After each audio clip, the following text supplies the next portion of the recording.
welcome to part 2 of my health anxiety story. I don't know, I'm laughing because it's not funny, because health anxiety is an absolute knobhead. But anyway, so I was pregnant with Arlo 2 years ago, and later on in my pregnancy I started getting migraines and started getting my vision was a bit funny. So I went to the midwife and she thought I had preeclampsia. So I had to go straight to hospital. When I was in hospital, they put me in a room on my own. I can remember looking out the window and looking back at the white wall and all these black floaty things flying around. I thought, oh my gosh, this is it. There's something seriously wrong with me. I must have a brain tumour or something. When the doctors come to speak to me, they wanted to do a brain scan, and I thought, that's really dangerous in pregnancy. So obviously they think that it's something serious. Anyway, they never ended up doing one. But I can remember led there in bed, in the hospital, on my own, Googling. And didn't sleep because all I was doing was Googling brain tumours, eye floaters. I was scared of the preeclampsia, but the thought of having a brain tumour overtook that. It turned out I was fine. And it was just anxiety. But that's the thing, isn't it? Anxiety can cause that many physical symptoms. And having health anxiety, the symptoms are what scare us the most. And it's just one vicious circle. Then I had Arlo.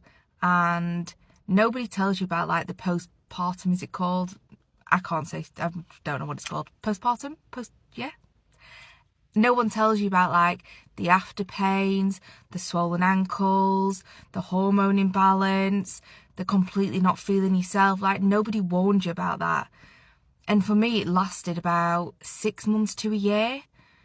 And all them symptoms plus health anxiety sent me into the biggest anxiety spiral ever.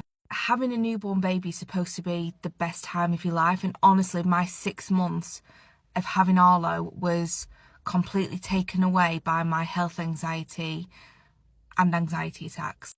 After having Arlo, it was a few weeks after I started having a pain in my back, and I thought it was a tumour. Obviously it was the way I was carrying him, my body getting back to normal, but health anxiety wasn't making me believe it was part of the process of our bodies getting back to normal. It was making me believe all worst case scenarios. I can remember doing night feeds when everybody was asleep in the house, and instead of enjoying that moment, all I was thinking about was all these incurable illnesses that health anxiety was telling me that I had. And then it got worse. I started getting blurred vision. I can remember taking my daughter to school, and every time I looked at parents and having conversations with them, they'd be blurry, which sent me then into panic. I was then scared to take her to school. If I didn't push through it myself, I would honestly believe that I would have been housebound. And I couldn't do that. I couldn't let health anxiety, the anxiety attacks, anxiety do that to me, because it took so much from me already.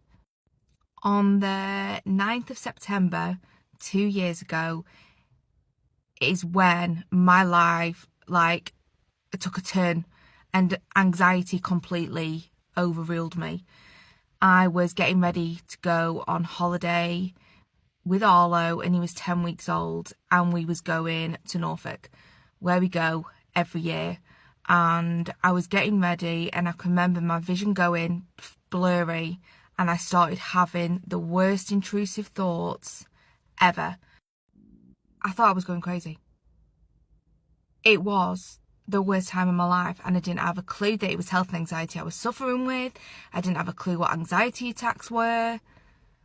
It was so hard. I'll continue my story tomorrow because I could be on here for hours telling you all about it. But you're not alone. I promise you that you are not alone, and you're going to be okay. Hope you have a lovely day.